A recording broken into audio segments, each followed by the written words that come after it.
Mga masinyalis na malapit ka nang ma-restrict.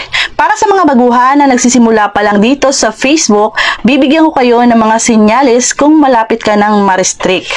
Ang restriction ay hindi pa umaabot sa violation. Kumbaga restricted ka pa lang o hinihigpitan ka pa lang ni Meta. Pero kapag restricted ka na ng paulit-ulit mong ginagawa, doon papasok ang violation. Nalalabag mo na ang Facebook Community Standards. Nagtataka ang iba bakit daw sila nare-restrict ng ilang araw, lalong-lalo na sa mga baguhan dyan, hindi nila alam kung bakit nare-restrict sila ng ilang oras at ng ilang araw. Kasi ganito po yon, nagkakaroon ka ng restriction kung nakikipag-follow to follow ka ng sunod-sunod.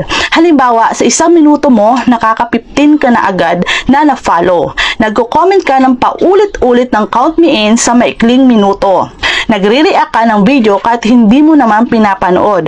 Gawain ng isang robot na yan na nadidetect ni Meta at doon na spam lahat ng comment, reaction at pagpa-follow nyo ng sunod-sunod. Sinyalis na marirestrict ka na kapag biglang nag-session spy na ang Facebook mo or na-logout na ng kusa na hindi mo naman nilalag out.